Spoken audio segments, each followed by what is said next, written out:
America के San Francisco में समुद्र के बीचों बीच एक आइलैंड मौजूद है जिसे अल्काट्राज आइलैंड के नाम से जाना जाता है। यूं तो ये आइलैंड कभी लाइट हाउस, कभी फोर्ट तो कभी मिलिट्री प्रिजन के तौर पर इस्तेमाल होता था, लेकिन 1934 में इसे फेडरल प्रिजन में तब्दील कर दिया गया।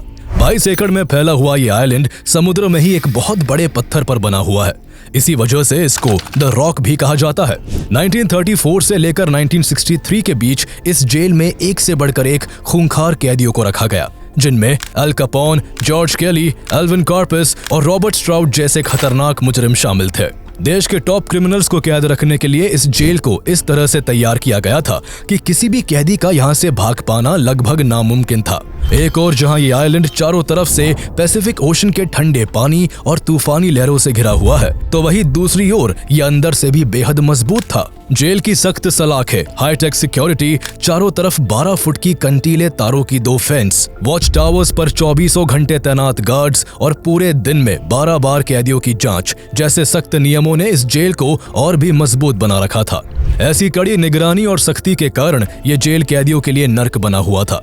जिन भी कैदियों ने यहाँ से भागने की कोशिश की, उन्हें या तो पकड़ लिया गया या फिर वो मारे गए। अल्काट्राज के इसी अल्टीमेट मैक्सिमम सिक्योरिटी की वजह से इसे द इनएस्केपेबल प्रिजन का दर्जा हासिल था, यानी एक ऐसी जेल जहां से भागा नहीं जा सकता था। लेकिन 12 जून 1962 की सुबह अपने साथ एक ऐसी खबर लेकर आई जिसने इस जेल के रुतबे और उसकी सिक्योरिटी को मिट्टी में मिलाकर रख दिया। दुनिया की सबसे मजबूत जेल तोड़ी जा चुकी थी। एक नहीं, 3 कैदी रात के अंधेरे में पुलिस की नाक के नीचे से फरार हो चुके थे। पीछे रह गए थे तो बस उनके नकली पुतले जो पुलिस की नाकामी पर मुस्कुरा रहे थे। जेल का चप्पा चप्पा छाना गया, चारों ओर समुद्र में तलाशी ली गई, लेकिन पुलिस को भागे हुए कैदियों का साया तक नहीं मिल सका। पुलिस क्या, FBI और US मार्शल जैसी अमेरिका की टॉप लेवल एजेंसीज ने भी उन्हें ढूंढने में एड़ी चोटी का जोर लगा दिया, लेकिन ना तो भागे हुए कैदियों की लाश मिली और ना ही उन्हें जिंदा पकड़ा जा सका। आज 60 से ज्यादा सालों बाद भी ये प्रिजन ब्रेक एक ऐसा रहस्य बना हुआ है जिसकी परतों को आज तक सुलझाया नहीं जा सका।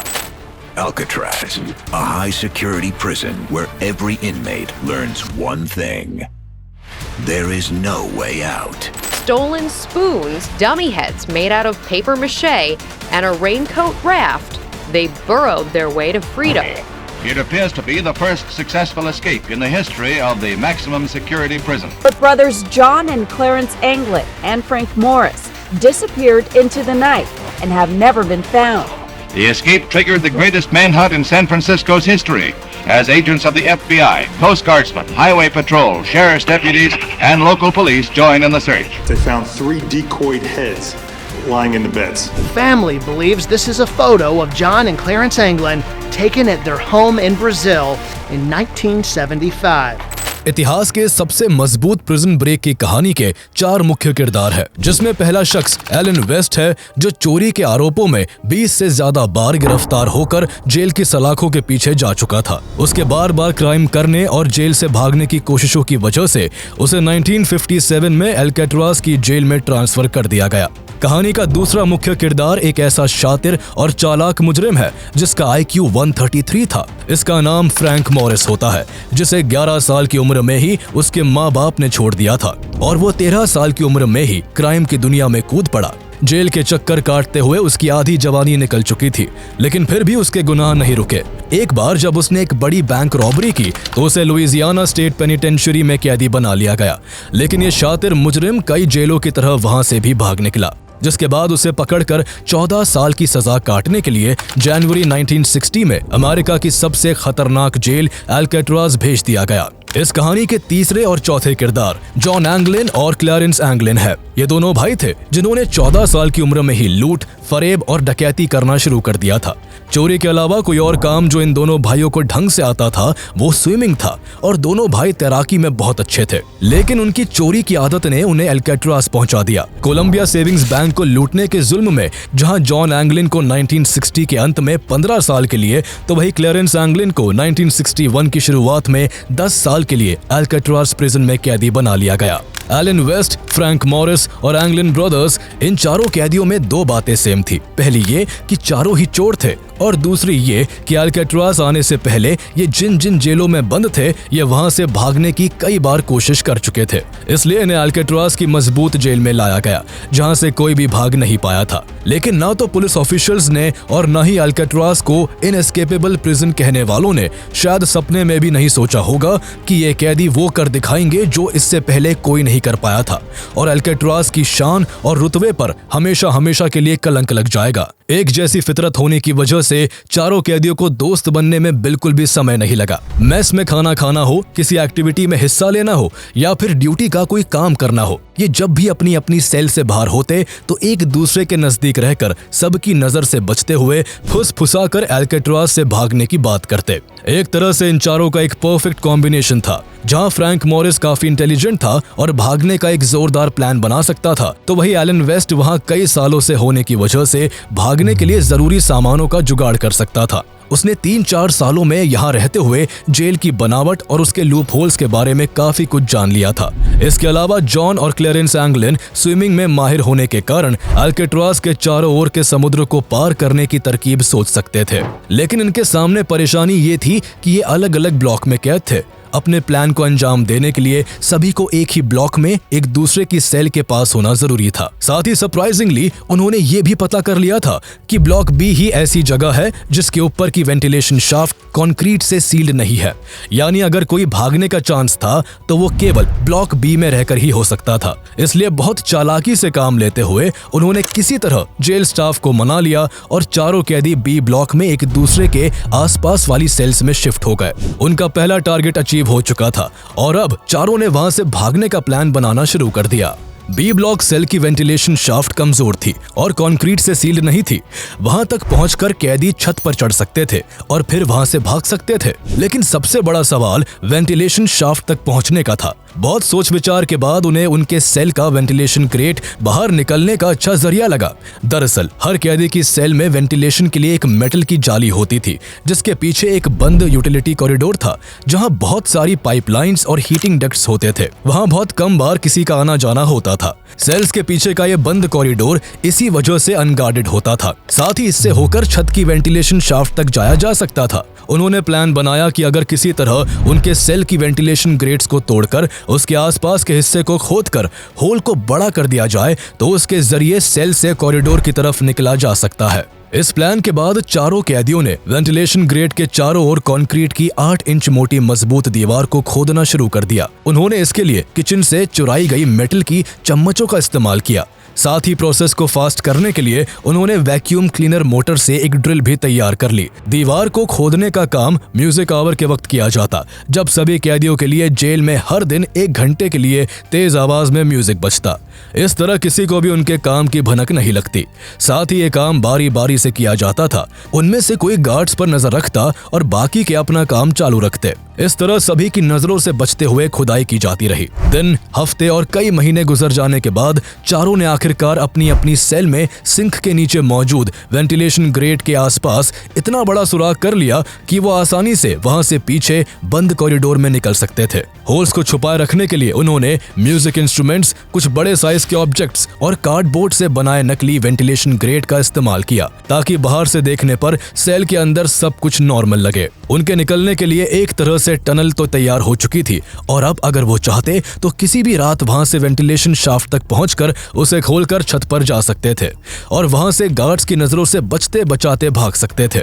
लेकिन वो इस तरह अल्काट्राज से बाहर निकल भी लेते तब भी उनके सामने खतरनाक समुद्र था जिसकी वजह से अभी तक के सारे एस्केप्स नाकाम रहे थे।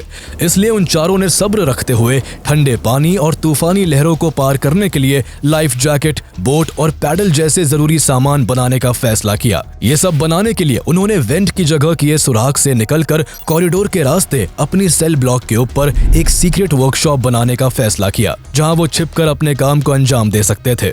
लेकिन ऐसा करने में मुश्किल इस बात की थी कि वो अगर अपनी सेल से बाहर रहकर ये काम करते तो उन्हें उनकी सेल में ना देखकर गश्त लगाने वाले गार्ड्स को उनके भागने का प्लान मालूम पड़ जाता। इसलिए गार्ड्स को चकमा देने के लिए उन्होंने प्लास्टर, टॉयलेट पेपर, साबुन और टूथपेस्ट से डमी हेड्स तैयार किए और उन्हें ज्यादा रियलिस्टिक बनाने के लिए उन पर पेंट कर दिया गया और सर पर बाल लगा दिए गए जिन्हें क्लेरेंस एंगलिन ने जेल सैलून से कैदियों के बाल काटने के दौरान इकट्ठा किया था। अब जब भी उन्हें रात के समय सेल से बाहर रहकर यूटिलिटी कॉरिडोर के अंदर अपनी सीक्रेट वर्कशॉप में काम करना होता तो अपने अपने पुतले को बेड पर सुलाकर उसे गर्दन तक कंबल में ढक देते, जिसके अंदर बॉडी की शेप में कपड़े भरे होते थे। सेल के बाहर से देखने पर गार्ड्स को यही लगता कि कैदी सो रहे हैं।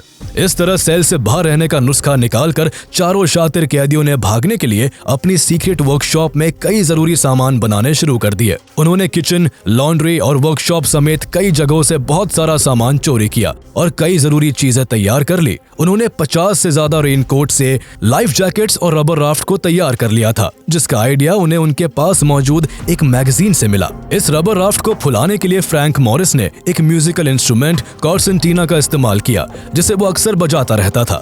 इसके अलावा लकड़ी के टुकड़ों और चुराए गए स्क्रूज से नाव के लिए पैडल भी तैयार कर लिए गए। जहां कई महीनों की तैयारी में इतना सब कुछ कर लिया गया था, तो साथ ही उन्होंने सेल हाउस के टॉप में मौजूद वेंटिलेशन शाफ्ट को भी ढीला करना शुरू कर दिया था, जहां से निकलकर उन्हें भागना था। इस तरह उनके भागने का प्लान लगभग पूरा हो चुका था। अब बस उन्हें देखना यह था कि उनका प्लान सफल होता है या फिर औरों की तरह नाकाम रहता है। हर दिन की तरह ही 11 जून 1962 का दिन भी अल्काट्राज के लिए एक आम दिन था। शाम ढलने के बाद जेल के सभी कैदियों ने मेस में खाना खाया और वापस आकर अपनी अपनी सेल में बंद हो गए। उसके कुछ देर बाद डेली रूटीन की तरह गार्ड्स ने सभी की सेल्स में झांक कर काउंटिंग की और रात करीब 9:30 बजे जेल की लाइट्स को कैदियों के सोने के लिए बंद कर दिया गया। अभी तक सब कुछ नॉर्मल था, लेकिन आगे जो होने वाला था वो अल्काट्राज के इतिहास को हमेशा हमेशा के लिए बदलने वाला था। ये रात अल्काट्राज की साख को मिट्टी में मिलाने वाली थी। लाइट्स ऑफ होने के तुरंत बाद इस प्लान के लीडर फ्रैंक मॉरिस ने अपने साथियों को बताया कि उन्हें आज रात ही अपने प्लान को अंजाम देते हुए वहां से भागना होगा। जिसके बाद उन्होंने अपनी अपनी सेल में वेंटिलेशन की जाली को हटाकर उसके चारों तरफ की कंक्रीट सीमेंट को हटाना शुरू कर दिया, जिसे वो अक्सर अंदर आ जाने के बाद लगा दिया करते थे। फ्रैंक मॉरिस, जॉन एंगलिन और क्लेरेंस एंगलिन कुछ ही देर में वेंट को पार करके सेल से निकलकर पीछे कॉरिडोर में आ गए, लेकिन एलन वेस्ट अभी भी वेंट के पास की सीमेंट को हटाने में लगा था, जो सख्त हो चुकी थी। उसे टाइम देते हुए बाकियों ने अपने खुफिया ठिकाने से सारा सामान इकट्ठा करना शुरू कर दिया। सब कुछ तैयार था, लेकिन वेस्ट अब भी दीवार के सुराख को पूरा नहीं खोल पाया था, जिससे वो बाहर आ पाता। उसके साथियों ने दीवार की पिछली साइड से कुछ मदद करने की कोशिश की, लेकिन मानो आज किस्मत उनके दोस्त एलन वेस्ट के साथ नहीं थी। जब बहुत वक्त गुजर गया तो उन तीनों ने अपने साथी को पीछे छोड़ने का फैसला किया और आगे बढ़ गए। तीनों कैदियों ने सारा सामान लाद कर 30 फुट ऊंचे सेल हाउस रूफ तक पहुंचने के लिए उसमें लगी पाइपलाइंस का सहारा लिया और वेंटिलेशन शाफ्ट को खोलकर तीनों छत पर आ गए। इस समय चारों तरफ कोहरा और रात का सन्नाटा छाया हुआ था। जेल और टावर की लाइट्स के अलावा हर तरफ अंधेरा था। उन्होंने बड़ी ही सावधानी से बिना कोई आवाज किए 100 फीट की छत को पार किया और फिर जमीन तक लगे पाइप से लटकते हुए नीचे जमीन पर आ गए। वहां से उन्होंने वॉच टावर पर तैनात गार्ड्स की नजर से बचते हुए अल्काट्राज के चारों ओर लगी 12 फुट ऊंची कंटीली तारों की 2 फेंस को बहुत सावधानी से पार किया और पानी के एक ऐसे किनारे आ गए जो टावर लाइट्स की रेंज से बाहर था। इसके बाद उन्होंने रेनकोट से तैयार की गई राफ्ट को म्यूजिकल इंस्ट्रूमेंट कॉर्सेंटीना से फुलाकर उसे पानी में उतारा, लाइफ जैकेट्स पहनी और रात के अंधेरे और तेज लहरों को चीरते हुए दुनिया की सबसे मजबूत जेल अल्काट्राज से भाग निकले। पूरा अल्काट्राज अभी भी सोया हुआ था। जो गार्ड्स वहां पहरा दे रहे थे उन्हें भनक तक नहीं लगी थी कि उनकी नाक के नीचे से 3 कैदी फरार हो चुके हैं। लेकिन इस बीच एक शख्स था जिसके सीने पर कयामत गुजर रही थी। वो शख्स था एलन वेस्ट, जो कई घंटों की मशक्कत के बाद अपनी सेल से निकलने में सफल हो चुका था। लेकिन जब वो छत पर आया और उसने वहां से चारों तरफ झांक कर देखा तो उसे रियलाइज हुआ कि अब काफी देर हो चुकी थी और उसके साथ ही उसके बिना ही अल्काट्राज से भाग चुके थे। वो बहुत भारी दिल के साथ वापस अपनी सेल में लौट आया। 12 जून 1962 की सुबह का सूरज अल्काट्राज के लिए एक ऐसी खबर लाया जिसने पूरी अमेरिका को हिला कर रख दिया। सुबह जब जेल स्टाफ ने काउंटिंग के लिए सभी को इकट्ठा किया तो 3 कैदी गिनती में कम थे। गार्ड्स उनकी सेल की तरफ गए। उन्होंने बाहर से देखा कि तीनों कंबल में सो रहे हैं। उनके आवाज लगाने पर भी जब कोई हरकत नहीं हुई तो सेल को खोला गया। अंदर घुसकर गार्ड ने जैसे ही चिल्लाते हुए कैदी के सर पर डंडा मारा, सर धड़ाम से नीचे जमीन पर आ गिरा और उसकी नाक टूट गई।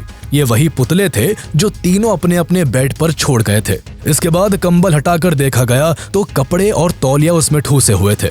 सामने वेंट के पास जाकर ध्यान से इंस्पेक्शन करने पर गार्ड्स ने देखा कि दीवार में एक बड़ा सा सुराख था जो पीछे बंद यूटिलिटी कॉरिडोर की तरफ खुलता था। गार्ड्स उसके अंदर घुसे, जहां कुछ ही दूरी पर उन्हें कैदियों की सीक्रेट वर्कशॉप भी मिली और ऊपर वेंटिलेशन शाफ्ट से निकलकर छत पर उन्हें भागे हुए कैदियों के पैरों के निशान भी दिख गए। गार्ड्स को सारा माजरा समझ आ चुका था कि 3 कैदी जेल तोड़कर फरार हो चुके हैं। फौरन अलार्म्स बजाकर पूरे अल्काट्राज को लॉकडाउन कर दिया गया और जेल के कोने कोने में उन्हें ढूंढा जाने लगा। पुलिस के अलावा वहां FBI और आर्मी भी आ पहुंची और एक बड़े स्केल पर सर्च ऑपरेशन शुरू हो गया। अल्काट्राज के आसपास की जमीन और समुद्र सब कुछ खंगाल लिया गया, लेकिन भागे हुए कैदियों का कुछ पता नहीं चल सका। इस दौरान एलन वेस्ट को भी इन्वेस्टिगेट किया गया, जो शुरू से ही इस एस्केप प्लान का हिस्सा था, और सर्च करने पर उसके कमरे में भी गार्ड्स को उन तीनों की तरह डमी हेड मिला। एलन वेस्ट ने कन्फेस करने में जरा भी देर नहीं लगाई और उसने उनका सारा प्लान खोल कर रख दिया। उसके अकॉर्डिंग अल्काट्राज से निकलने के बाद उनका प्लान राफ्ट से नजदीकी एंजल आइलैंड तक पहुंचने का था और फिर वहां से रैकून स्ट्रेट को पार करके उन्हें मरीन काउंटी जाना था। इसके बाद उन्हें वहां से एक कार और कुछ कपड़े चोरी करने थे और फिर आगे की तरफ निकल जाना था।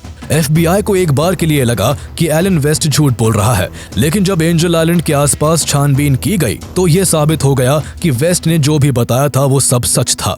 एस्केप के 2 ही दिन बाद 14 जून को एंजल आइलैंड के साउथ कोस्ट से एक पैडल बरामद हुआ जो उन कैदियों का बनाया हुआ था। साथ ही उसी दिन एक छोटा रबर पैकेट भी मिला जिसमें एंगलिन्स भाइयों के फैमिली फोटोग्राफ्स और लेटर्स थे। इसके कुछ दिन बाद इन्वेस्टिगेटर्स को गोल्डन गेट ब्रिज के तट पर उनकी नाव का फटा हुआ एक टुकड़ा और अल्काट्राज से 50 यार्ड्स की दूरी पर एक फूली हुई लाइफ जैकेट मिली जो उन तीनों में से ही किसी की थी। कोस्ट गार्ड्स, पुलिस, FBI और आर्मी को ये सब कुछ मिला, लेकिन भागा हुआ एक भी कैदी नहीं मिल सका। इन मिली हुई चीजों, भागने वाली रात के खराब मौसम और अल्काट्राज के चारों तरफ के ठंडे पानी और तूफानी लहरों को ध्यान में रखते हुए ये निष्कर्ष निकाला गया कि तीनों अल्काट्राज से भागे तो थे, लेकिन वो समुद्र की तेज लहरों को पार नहीं कर पाए। उनकी नाव बीच में ही डूब गई होगी, जिससे उनकी डूबकर जान चली गई होगी और उनका सामान इस तरह तितर-बितर हो गया होगा। इसके अलावा अगर वो पानी से बच भी निकले होते तो भी उनके पास रहने, खाने और ट्रैवल करने के लिए पर्याप्त पैसे नहीं थे। साथ ही भागने के बाद उनके लिए चोरी कर पाना भी मुश्किल था, क्योंकि उनके नाम के वारंट निकले हुए थे। उनके फोटोग्राफ्स हर एक जगह छपवा दिए गए थे, जिस कारण उनके द्वारा ऐसा कुछ भी करने पर उन्हें तुरंत पकड़ लिया जाता। इसके अलावा उनके मरने की खबर को जो एक चीज बहुत पुख्ता करती थी वो ये थी कि एस्केप के करीब 1 महीने बाद 17 जुलाई 1962 को एक Norwegian cargo ship San Francisco के समुद्र से गुजर रहा था।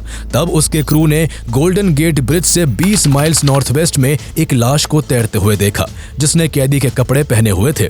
हालांकि इसकी जानकारी क्रू FBI को उसी दिन नहीं दे पाया था, इसलिए फौरन वहां पर जांच नहीं की जा सकी। इस पूरी बात की खबर FBI को कुछ वक्त के बाद लगी और तब बताई गई जगह पर सर्च करने पर कोई भी लाश बरामद ना हो सकी।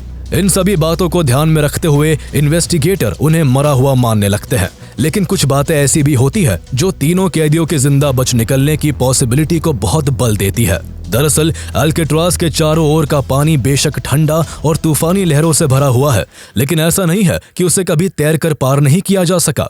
इनफैक्ट उन तीनों कैदियों के भागने के कुछ महीने बाद दिसंबर 1962 में अल्काट्राज से जॉन पॉल स्कॉट नाम का एक और कैदी भाग निकला था और वो बिना किसी बोट और लाइफ जैकेट के ही ठंडे पानी में स्विम करके सैन फ्रांसिस्को के किनारे तक आ पहुंचा था। हालांकि उसे बाद में कमजोर हालत में पकड़ लिया गया, लेकिन जब एक आम सा कैदी बिना किसी तैयारी के इस कारनामे को कर सकता था तो फिर मास्टर स्विमर्स रहे दोनों एंगलिन ब्रदर्स और चालाक फ्रैंक मॉरिस के लिए बोट और लाइफ जैकेट जैसी चीजों के सहारे किनारे तक आना कोई बड़ी बात नहीं थी। इसके अलावा पानी में किसी भी लाश को तैरकर किनारे तक आने में महज कुछ दिन का वक्त लगता है, इसलिए अगर वो तीनों सच में डूबकर मरे होते तो उनकी लाश कुछ दिन या कुछ हफ्तों में किसी न किसी किनारे पर आ जाती, जबकि असल में तीनों कैदियों की डेड बॉडी को कभी नहीं पाया जा सका। इन सभी फैक्ट्स के अलावा कुछ ऐसे दावे सामने आए जिन्होंने तीनों भागे हुए कैदियों के सर्वाइवल की बात को पक्का कर दिया। 1962 यानी वो साल जब तीनों कैदी अल्काट्राज तोड़कर भागे थे, उसी साल के क्रिसमस पर एंगलिन ब्रदर्स के परिवार वालों को अननोन नेम से पोस्टकार्ड्स मिलना शुरू हो गए और एंगलिन्स की मां को मदर्स डे पर फूलों का गुलदस्ता आने लगा। पोस्टकार्ड्स और गुलदस्ते का यह सिलसिला तब तक चला जब तक साल 1973 में एंगलिन्स की मां की मृत्यु नहीं हो गई। इसके बाद जब उनकी मां का फ्यूनरल हुआ तो उसमें 2 मिस्टीरियस लेडीज को देखा गया। जो काफी टॉल थी। उन्होंने बहुत सारा मेकअप किया हुआ था और इससे पहले उन्हें कभी नहीं देखा गया था। इसके कुछ सालों बाद जब एंगलिन्स के पिता की मौत हुई तो उनके फ्यूनरल पर भी 2 लंबी दाढ़ी वाले अजनबी देखे गए। जिन्होंने फ्यूनरल अटेंड किया वो वहां कुछ देर रुके, कोने में खड़े होकर रोए और कुछ ही देर बाद वहां से गायब हो गए। परिवार वालों ने बाद में क्लेम किया कि ये जॉन और क्लेरेंस एंगलिन ही थे, जो FBI की नजर से बचकर किसी न किसी तरीके से उनसे जुड़े हुए थे। उनकी मां के फ्यूनरल में भारी FBI की टीम भी उन्हें नहीं पकड़ पाई थी, जब दोनों भाई औरत के भेस में वहां आए हुए थे। इसके अलावा उनके जिंदा बचने को लेकर एक और क्लेम सामने आता है। दरअसल जब एंगलिन ब्रदर्स के बड़े भाई रॉबर्ट एंगलिन की डेथ हुई तो उसने मरने से पहले अपने परिवार वालों से कहा कि कोई भी जॉन और क्लेरेंस की चिंता ना करे, दोनों सेफ है, और वो 1963 से ही उनके संपर्क में रहा है। जहां एंगलिन्स के परिवार वालों के ये दावे उन दोनों के जिंदा रहने को बल देते हैं, तो वही एक दावा फ्रैंक मॉरिस के चचेरे भाई बड वाइट का भी है, जिसके हिसाब से फ्रैंक मॉरिस जेल से भागने के कई दिनों बाद उससे सैन डिएगो के पार्क में मिलने आया था। उसकी इस बात का उसकी बेटी ने भी समर्थन किया, जो उस दिन उसके साथ वहां मौजूद थी। FBI के सामने इस तरह के बहुत सारे दावे आते रहे जो उन तीनों के जिंदा बचे रहने की बात को पुख्ता करते थे, लेकिन जांच करने पर FBI को कुछ भी नहीं मिला। इस तरह इन्वेस्टिगेशन करते हुए करीब 16 साल गुजर गए, लेकिन जब FBI को उन तीनों का कोई सुराग नहीं मिल सका तो FBI ने थक हार कर 1979 में इस केस को क्लोज कर US मार्शल सर्विसेज को इस केस की सारी जिम्मेदारी सौंप दी। लेकिन इस रहस्य भरे केस में आखिर US मार्शल भी क्या अलग कर सकती थी? US मार्शल के अंडर भी सालों तक इन्वेस्टिगेशन चलती रही, लेकिन ना तो तीनों कैदियों का कोई अता पता चला, ना ही उनसे जुड़ा कोई पुख्ता सबूत मिल सका। इस इन्वेस्टिगेशन में कुछ जान तब आई जब 2003 में US मार्शल माइकल डाइक ने इस केस का चार्ज अपने हाथों में लिया। उन्होंने इस केस से जुड़ी सभी फाइल्स को खंगालना शुरू कर दिया, जिन पर सालों से धूल जमी हुई थी। डाइक ने मरीन काउंटी पुलिस स्टेशन का रिकॉर्ड भी चेक किया, जहां से उन्हें इस केस से जुड़ी एक बड़ी इंफॉर्मेशन मिली। जिस रात तीनों कैदी भागे थे, उसी रात की एक पुलिस रिपोर्ट उन्हें वहां से मिली, जिसमें कार के चोरी होने की कंप्लेंट थी। हैरानी की बात यह है कि आई विटनेस ने इस कार को 3 लोगों द्वारा चोरी करते देखा था। ये एक ब्लू शेवी कार थी, जिसे चोरी होने के अगले दिन मरीन काउंटी से 100 माइल्स दूर कैलिफोर्निया के स्टॉकटन में देखा गया, जिसमें 3 लोग बैठे हुए थे। इस कार की स्पीड इतनी तेज थी कि रोड पर बाकी व्हीकल से टकराने से ये बाल बाल बची। इसी को लेकर स्टॉकटन के पुलिस स्टेशन में एक शख्स ने कंप्लेंट रिपोर्ट भी लिखवाई थी। इन सभी बातों को एलन वेस्ट के दिए कन्फेशन से जोड़कर देखा जाए तो भागे हुए कैदियों ने सब कुछ प्लान के मुताबिक ही किया था और वो मरीन काउंटी से कार चोरी करके अपनी मंजिल की तरफ फरार हो गए थे। लेकिन 1962 की इन रिपोर्ट्स पर 40 सालों बाद गौर किया जा रहा था, जिस वजह से उन्हें ढूंढने में माइकल डाइक को कोई भी हेल्प नहीं मिल सकी। जहां इन्वेस्टिगेटर्स को उनका कोई क्लू नहीं मिल रहा था, तो वहीं उन तीनों के जिंदा देखे जाने के दावे कभी खत्म नहीं हो सके। ये सिलसिला चलता रहा और इस तरह कई साल और कई दशक बीत गए और साल 2015 आ गया। इस साल इस केस को लेकर एक नया खुलासा होता है, जिसमें यह भी पता चलता है कि आखिर जेल से भागने के बाद वो कैदी कहां गायब हुए थे। दरअसल 2015 में जॉन और क्लेरेंस एंगलिन के परिवार वालों ने एक रिटायर्ड US मार्शल इन्वेस्टिगेटर को बताया कि 1992 में उन्हें फ्रेड ब्रिजी नाम के एक फैमिली फ्रेंड ने एक फोटोग्राफ लाकर दिया था, जो 1975 में ब्राजील के अंदर खींचा गया था। वो फोटो फैमिली ने रिटायर्ड इन्वेस्टिगेटर को दिया, जिसमें 2 लोग चश्मा पहने खड़े थे। उनका दावा था कि फोटो में देखे जाने वाले इंसान कोई और नहीं बल्कि जॉन और क्लेरेंस ही है। 5 साल बाद 2020 में जब AI का इस्तेमाल करते हुए इस फोटो का फेशियल रिकॉग्निशन किया गया तो ये कंफर्म हो गया कि फोटो में जॉन एंगलिन और क्लेरेंस एंगलिन ही थे। लेकिन ये फोटो 1975 की थी, इसलिए उन्हें ढूंढने में इससे कोई मदद नहीं मिल सकी। इसके बाद 2016 में एक और किस्सा सामने आता है, जब एक आदमी अपने मरने से जस्ट पहले अपनी नर्स से कन्फेशन करता है कि उसने अल्काट्राज प्रिजन के 3 कैदियों की भागने में मदद की थी, जिनके नाम फ्रैंक मॉरिस, जॉन एंगलिन और क्लेरेंस एंगलिन थे। उसने बताया कि उस रात वो और उसका साथी अल्काट्राज से कुछ दूरी पर एक व्हाइट बोट में कुछ कैदियों के भागने का इंतजार कर रहे थे। प्लान पहले से बना हुआ था और उन तीनों के वहां पहुंचने पर उन्हें ऊपर खींचकर बोट में सवार कर लिया गया। इसके बाद वो रात के अंधेरे में वहां से भाग निकले। दरअसल इससे ही जुड़ी एक जानकारी रॉबर्ट केकी नाम के एक पुलिसमैन ने एस्केप के जस्ट कुछ दिन बाद ही FBI को दी थी। उसने बताया था कि उस रात जब वो ऑफ ड्यूटी था, तब उसने मरीना ग्रीन के पास अपनी कार में बैठे हुए अल्काट्राज से कुछ दूरी पर एक सफेद बोट को देखा था। बोट में कोई रोशनी भी नहीं थी, इसलिए हो सकता है इसी बोट के सहारे वो तीनों भागे हो। लेकिन उसके जरूरी पॉइंट को FBI ने कोई खास तवज्जो न देकर कोई जरूरी छानबीन नहीं की थी। 3 कैदियों का अल्काट्राज से भाग निकलने का यह रहस्य साल दर साल नए मोड़ लेता रहा। 2018 में सैन फ्रांसिस्को पुलिस ने एक ऐसा खुलासा किया जिसने सभी को और भी हैरत में डाल दिया। पुलिस ने बताया कि उन्हें 2013 में एक लेटर मिला था जिसमें लिखने वाले का नाम जॉन एंगलिन लिखा हुआ था। उस लेटर में बताया गया कि तीनों कैदी 1962 की जून की रात अल्काट्राज से जिंदा भाग निकले थे और FBI की नजरों से बचते हुए अलग अलग जगहों पर छुपकर रहते थे। लेटर में आगे लिखा था कि फ्रैंक मॉरिस 2008 में और क्लेरेंस एंगलिन 2011 में मर चुका है और वो खुद 83 साल का एक सीक्रेट जगह पर रहते हुए कैंसर से जूझ रहा है। उसने अथॉरिटीज से अपील की कि अगर उसके मेडिकल ट्रीटमेंट का वादा किया जाए तो वो सरेंडर करने को तैयार है। इस लेटर ने इन्वेस्टिगेटर्स को भारी उलझन में डाल दिया था। जॉन के फिंगरप्रिंट्स, DNA और हैंडराइटिंग के जरिए लेटर का मूल्यांकन किया गया, लेकिन अथॉरिटीज को रिजल्ट्स इनकंक्लूसिव लगे और कोई नतीजा नहीं निकल सका। 11 जून 1962 की रात तीनों कैदी भागकर कहां निकले इसका पता आज तक नहीं चल सका। ये सवाल कि वो कहां गए, जिंदा रहे या नहीं, और अगर वो मरे तो उनकी लाशें क्यों नहीं मिली, इन सभी सवालों का सही जवाब आज तक अमेरिकी एजेंसियों के पास नहीं है। ये केस आज 60 से ज्यादा सालों बाद भी अनसॉल्व्ड और ओपन है। ये केस तब तक खुला रहेगा जब तक कि तीनों कैदी पकड़े नहीं जाते, उनकी डेड बॉडीज नहीं मिल जाती या फिर उनकी उम्र 99 साल नहीं हो जाती। ये एक रहस्यों से भरा ऐसा मामला है जिसने न केवल FBI और US मार्शल सर्विस की नींद उड़ा दी, बल्कि अल्काट्राज जेल पर ताला लगाने की एक बड़ी वजह भी बना। तीनों प्रिजनर्स के एस्केप करने के केवल 9 महीने बाद 21 मार्च 1963 को अल्काट्राज प्रिजन हमेशा के लिए बंद कर दिया गया। कभी खूंखार मुजरिमों को कैद रखने वाला अल्काट्राज आज महज एक टूरिस्ट प्लेस बनकर रह गया है।